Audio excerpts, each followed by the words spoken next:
Welcome to my channel, and I'm back with you once again with another video of Microsoft Flight Simulator. In this video today, I'm going to tell you how to configure the FMC on the flight management computer of the Boeing 777-300ER by Captain SIM. This video is for the beginners who are at a very basic level of flight simulation or who are new to the Boeing 777-300ER. So I will take you through the basics of the flight planning and how to enter this information in the FMC. The FMC of the plane actually interacts with the flight management and guidance system, which not only includes the route of the flight but also different the altitude constraints and the speed constraints have to be entered in the FMC so that once you are flying on autopilot, the autopilot knows where to go and what to do. I have a complete tutorial on my channel, the link to which is given in the description if you want to go through the complete tutorial, and this video is there. Otherwise, I'm just making all these videos and breaking them into different sections so that it's easy for the people to search for a specific information related to this plane on the internet or on the YouTube, which will include the configuration of the FMC, the startup procedures, the flying of the plane on autopilot, descent management, ILS approach and landing, and stuff like this. So I will be making a series of videos, the link to which will be given in the comments section. So right now, let's first of all have some power in the plane by turning on the battery and connecting to the external power. And this is the FMC of the plane, which says Boeing 747 because the Boeing 777-300ER by Captain SIM is actually a modified version of the built-in 747 for the Microsoft Flight Simulator. So that's why you see 747 and you see 4 engines over here. Otherwise, over here on this screen, you see only 2 engines. Anyhow, you can just ignore it and look at the ARAC cycle. This ARAC cycle is actually a database which consists of the information of different waypoints and plus the airways. This ARAC cycle is currently updated till June 14th, 2023. So we have an updated ARAC cycle. The best thing about Microsoft Flight Simulator is this, that the ARAC cycle is always updated. If you're using X-Plane 11 or X-Plane 12, you have to update it through Navigraph.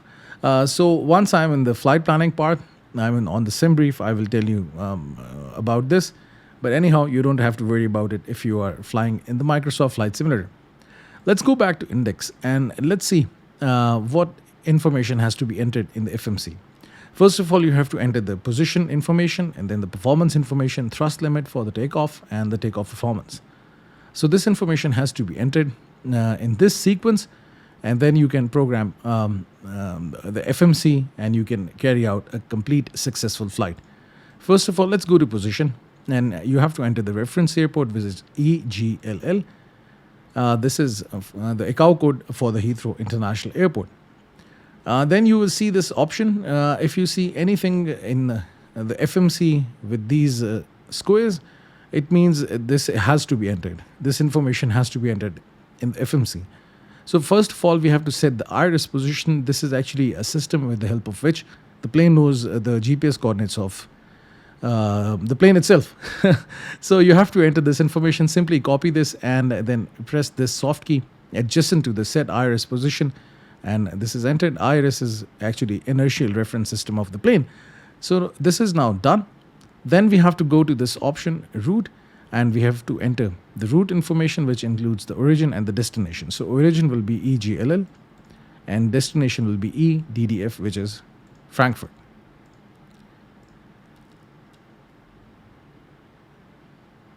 And the flight number is already coming, BA 777, as I'm using the British Airways livery, so that's why the flight number is automatically updated. But anyhow, if you want to change it, let's say if I want to change it to AA123, I can change it. Okay. Then if you see, if you look at the FMC screen, you will see that 1 by 2 is coming. It means this option, the route option, has got 2 pages. So you can scroll through the pages by pressing the previous page and the next page. And in this, you can see you have to enter some information over here for the route.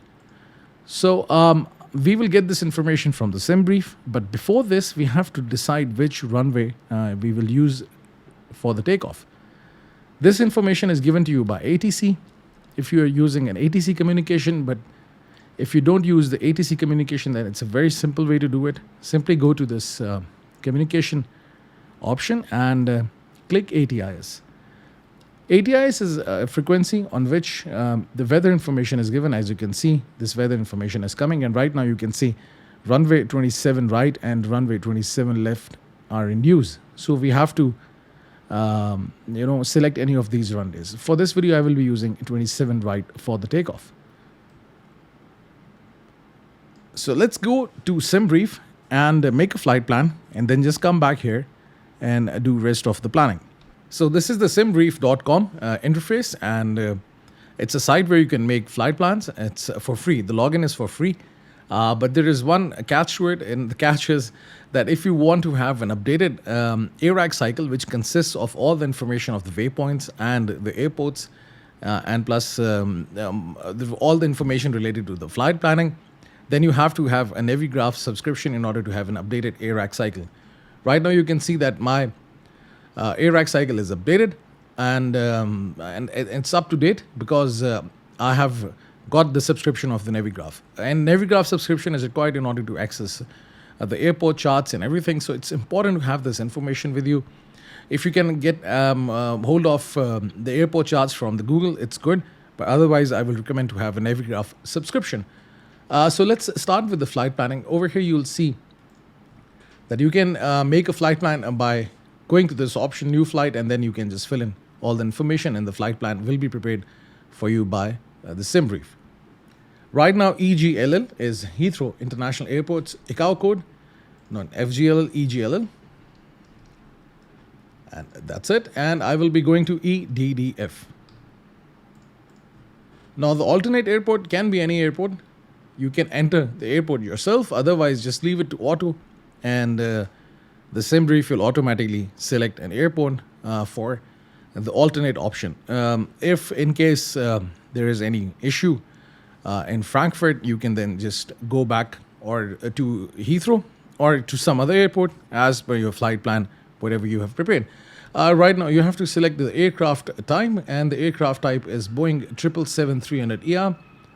So let's select the Boeing 777-300ER from here.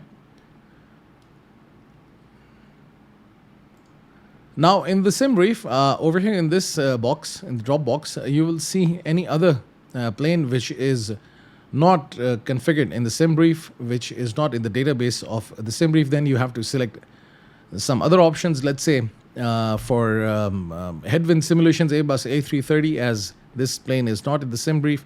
So that's why once you select Airbus A330 from here, then you have to select the different variant of the airframe from here. Right now, there is no variant of this airframe coming in the SimBrief. You cannot select it, due to which there is a bit difference in the fuel and the weight calculation that you do it over here, and available in the Microsoft Flight Simulator. This is something that is negligible. You can just ignore it. I'll tell you how to ignore it. The best way to ignore it. Okay.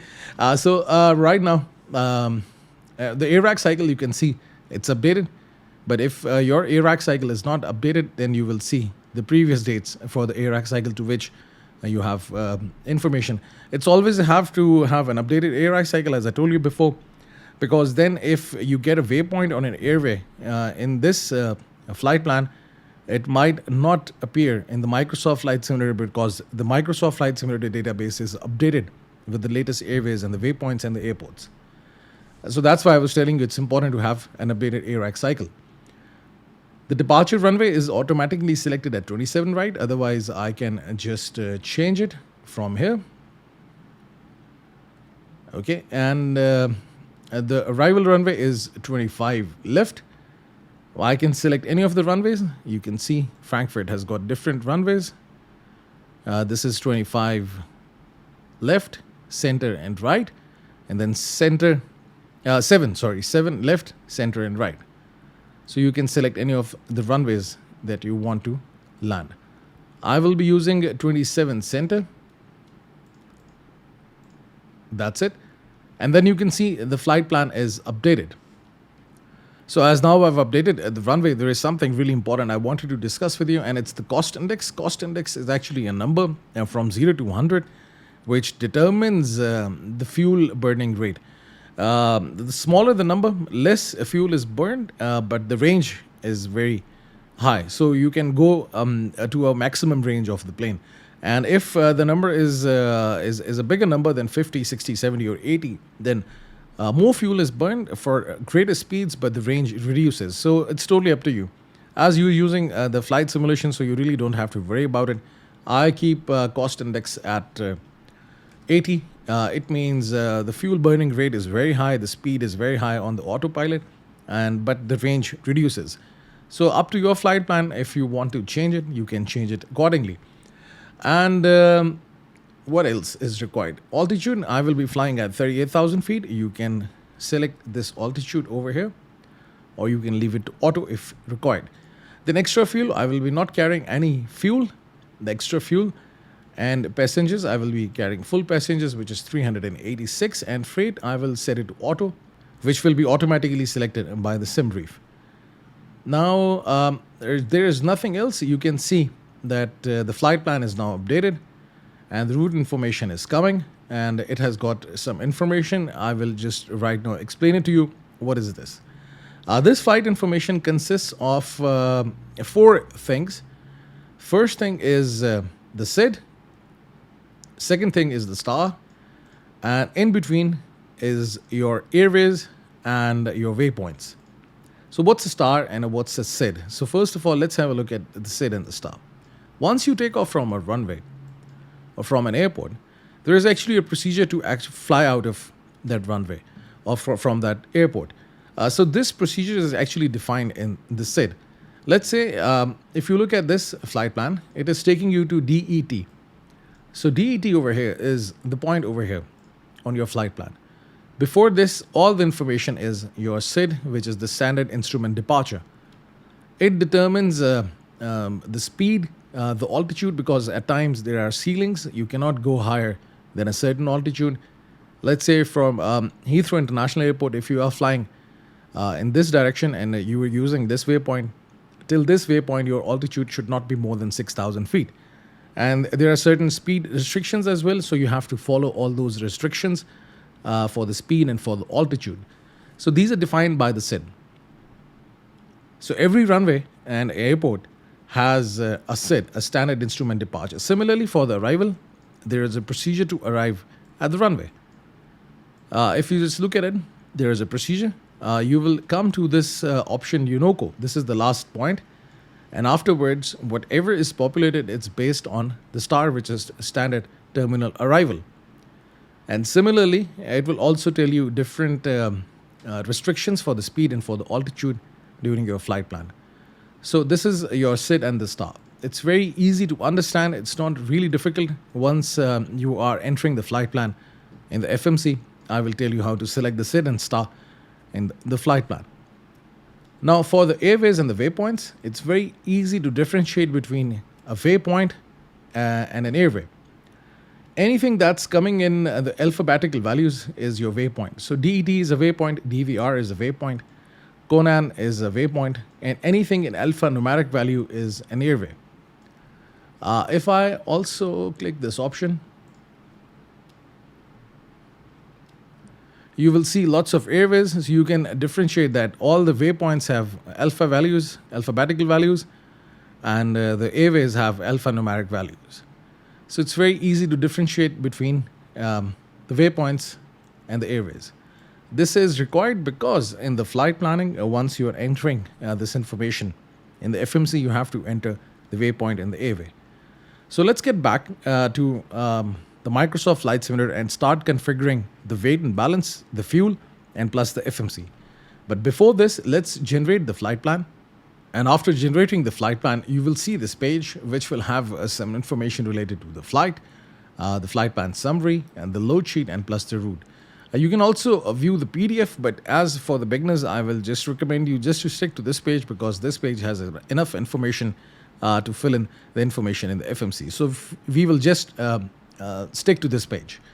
So right now, if you just look at this page, the flight number is coming as I did not change it. So it's by default, and SimBrief has picked up this flight number. The call sign is also the same. Departure and arrival is given. And what else? Alternate is given. The aircraft type is given, departure date, time, and arrival time. Air time is 1 hour 4 minutes, and the total block time is 1 hour and 32 minutes, which includes the taxi. And cost index profile is coming 80. I will be going at a higher speed, which will reduce the range, will burn more fuel. So that's why I've picked it up. And the route distance is coming. Average wind is coming throughout all the altitudes. What else? The units are in kgs. And this is now the load sheet. The fuel burn will be 7.8 or 7.9 tons, which is 7,858 kgs. Passenger count is 386. Empty weight of the plane is 167 tons or 167,541 kilograms. Estimated zero fuel weight. It means that the weight of the plane, including the passengers and the payload, is 209 tons. Estimated takeoff weight with the fuel is 226 tons. Block fuel is 17,704 kilograms, which is 17 tons. So this is it. That's what you need. And then all you have to do is this: enter the route information. So let's get back to the Microsoft Flight Simulator, the SID, the passenger, the payload, and plus the fuel of the plane, and then enter this flight plan. As now I'm done with the flight planning and the SimBrief, so now I can just come and enter this information over here in the plane. So let's go to the FMC and let's start entering this information. So if you just look at this button over here, departure and arrival, this is where you select the departure runway and the SID. So departure runway is 27 right, and the SID is DET2F, as you can see it on your screen. If you don't see the SID over here, you can again scroll through the different pages. As you can see it over here, it has got 2 pages. So you can scroll through it and then you can look for the SID. So right now for this flight, it's DET2F. So I'm going to select this and I will press execute. And if I come back to this option route and I go to the next page, you can see DET2F leads us to DET.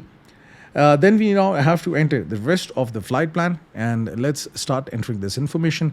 The first airway is L6, which will take us to DVR. I think we have to just wait for 2-3 seconds. Yes, and now it will be populated. Otherwise, as soon as you enter the airway, it just appears over here. But I don't know. Today, with this instance of the Microsoft Flight Simulator and with this plane, today I'm facing this issue that I have to enter both of the points, the airway and plus the waypoint, and then it appears after some time. So I don't know. Maybe it's an issue right now. Maybe it's fixed in the future. But this is how it is. So if it's happening with you, don't worry about it. Okay, then you have to enter UL9 to Conan. UL9 to Conan.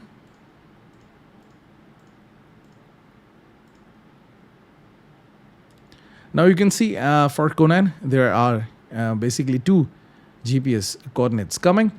I'll tell you which one to use.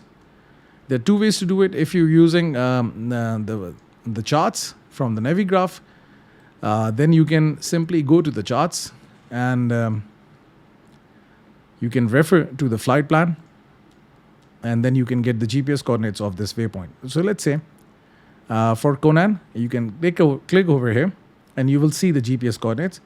So it's going to be the second one. Let me just click again.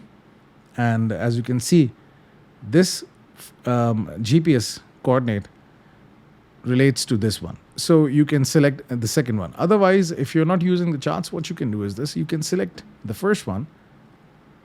And the flight plan will be updated over here in the primary flight display. And you can see the line is now going somewhere in the world. So it means this is not the right one. So you can delete it and then you can select the right one. So this is another way of finding out which is the right waypoint. So I can enter Conan directly without entering the waypoint. You can also do this. And then I can select the second one, and you will see Conan appearing over here. So you can always look at in your navigation display, and you can see whether your flight plan is correct or not. Then we have to go to UL6 or 7 to KOK.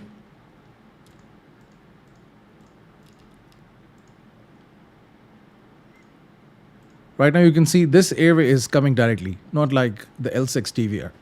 So maybe there's an issue with this FMC. But anyhow, don't worry about it. If you are a beginner and you are struggling to make or enter the flight plan in the FMC, this thing happens. It will take you some time, lots of practice, and afterwards you will get used to it. Then after this waypoint, we have to go directly to RAM.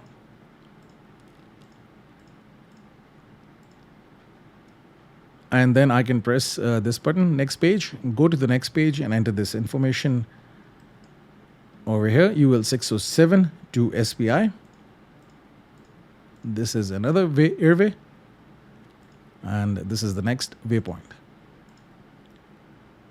And then T180 to Unoko. This is the last one.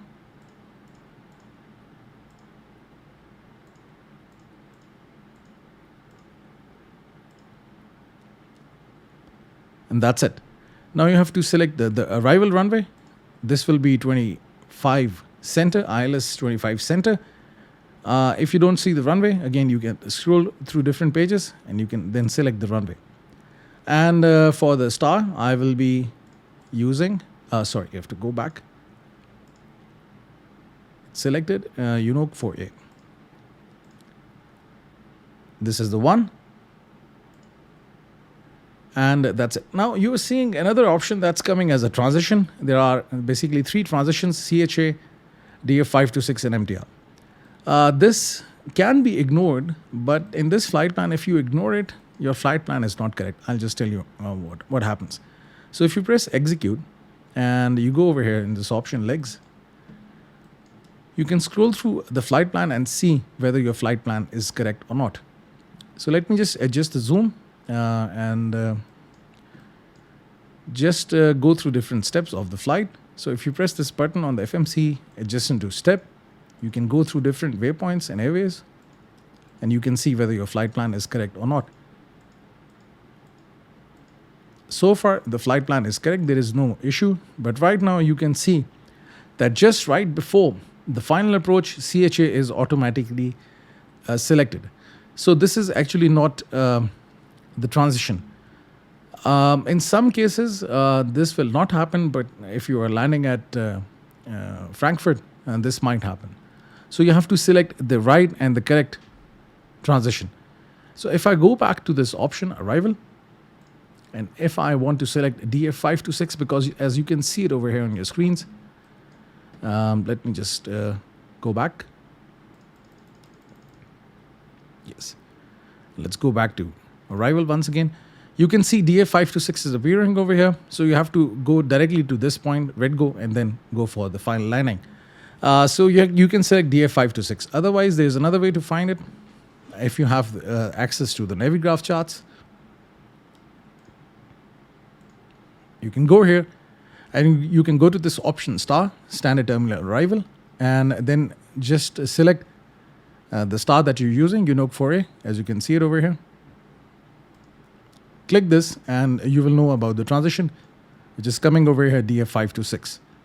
So this is how you can find the transition in your flight plan. So you can ignore it, but if it doesn't work for you, then you have to find the transition. And once you select it, then the flight plan is good. Now you can just change it back to map, and then you can adjust the zoom level as per your convenience.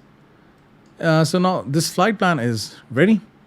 Then let's go to this page and let's start with the performance. So on this page, on the performance initialization page, you have to set the weight. Right now you can see it's coming in pounds, but as you are entering this information over here on this page, so you can select pounds or kgs. So the fuel that is required is 17 tons. So I will just move the slider and keep it at 17 like this. And then I can adjust the payload, which will be 300,000. There is actually a disconnect. It's not actually accurate, this information.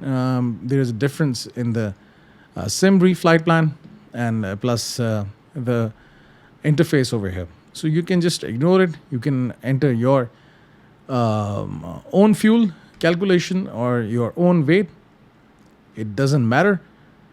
And then see if over here, if you look at this side of the screen, you will see CG out of limit. There is an issue with the center of gravity. We have to adjust it by moving the slider.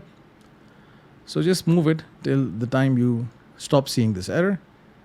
As you can see, now it's gone. If you go back, it comes. Otherwise, it goes away. So just adjust the center of gravity. That is required. So now if you have set the weight in kgs, otherwise in the SimBrief, while making a flight plan, you can also set it to pounds and you can adjust it in pounds. So it's not a big issue. Okay, right now you can see the weight and the fuel is now updated. As you can see, the gross weight is coming over here, and plus the total fuel is coming in pounds. The reserves that I will be using for this flight will be 7,000 kgs. So all you have to do is this: you have to convert the 7,000 kgs to pounds and then enter this information over here. For the reserve fuel, this information is not coming here, so you have to view the PDF. If you go here, you will see final reserves, which is 7.4 tons. So the reserve fuel that I'm carrying is exactly 7,389 kgs, which is 7.4 tons. If you convert it to pounds, it's 16,289 pounds, or 16.3. So you can enter this information, 16.3 in pounds, convert kgs into pounds, and then you can enter it over here. So this is now done. The cost index initially that we selected in the SimBrief flight plan is 80. So let's enter it over here. Now go to the thrust limit. Now for the thrust limit, you can see three options coming. Takeoff with full thrust, with 10% reduced thrust and 20% reduced thrust. And you can see N1 is coming, 97.9. Now this information is good to enter if you have a takeoff performance calculator. It's mostly, or primarily, it's there in the electronic flight bag, which is a tab over here on the captain side. You can do the takeoff performance calculation, which takes into consideration many factors, including the weather condition, the runway length, the weight, and the fuel, and stuff like this. So all this information is required in order to select the takeoff performance calculation for the thrust. Right now you can see temperature is coming. If I set it to 30, what will happen? The N1 should drop. This is actually, it goes up. At 40, what will happen? Wow, it's amazing. Actually, the reduced thrust is used by the airlines in order to put less stress on the engines during the takeoff, because it's not necessary to take off at full thrust all the time. If you can just take off at a reduced thrust, it's good. The temperature is actually given over here in order to tell the engines or the flight management guidance system that the temperature is very high outside. It's always higher than the outside temperature, so that the thrust is automatically reduced. Because if the temperature is very hot outside, let's say 40 degrees or 50 degrees, then obviously if you're taking off at full thrust, there will be lots of stress on the engines and the engines can heat up. So that's why at times you enter it over here. Let's say if it's 40 degrees, you tell the system it's 50 or 55 and the thrust is reduced.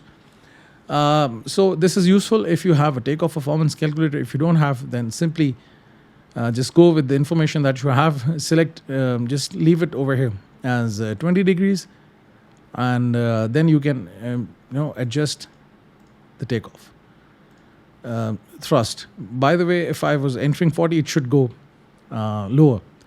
Anyhow, you can just ignore this. Now let's go to the next page for the takeoff performance. The flaps. Now this is something important. Flaps are required because the flaps provide an additional lift to the plane, and as you can see, you can adjust the flaps with this lever. Now you can see it's coming as 1, 5, 15, 20, 25 and 30. These are the different positions for the flaps. You can adjust it. Let's say if I enter 5, it will not take 5. You can see it says invalid entry. Let me just also adjust the view. Okay. It says invalid because, as I've told you before, this is actually the modified version of the 747. So that's why 747 doesn't have 15 or 5. It has got 10 flap position. So if I enter 10, let me enter again. It will take 10. So that's it. Thrust reduction altitude is actually an altitude at which the thrust is reduced after the takeoff. Obviously, plane cannot keep on climbing at the thrust limit that you have provided, it has to reduce the thrust in order to put less stress on the engines. So that's why at this altitude, the thrust is reduced. So this altitude is automatically coming here. You don't have to really change it. Just leave it like this. And then plus click over here. V1, VR, and V2 will be updated. V1 is actually the speed before which you can decide whether to go for the takeoff or not. In case of any emergency, you can then just abort the takeoff. But after 160 knots, you have to take off and you have to pull back on the yoke once you reach 171 knots. And then afterwards, you have to reach the speed of 195 knots, which is actually a speed at which the plane can still fly with one engine. If there is an engine failure, it can still fly. Invalid entry, you can just ignore this. Center of gravity not required.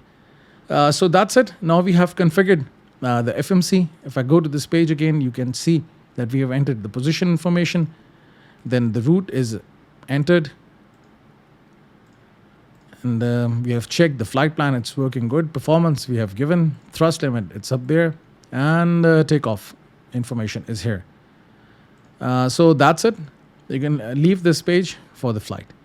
So this is how you configure the FMC of the plane. And I hope I have covered it in a very good manner. But if you still have any questions, you can ask me in the comment section. Or if you want to add anything to this video, the comment section is there for you. With this, I would just like to end my video. Thank you very much for staying with me. Have a nice day. Hope to see you soon.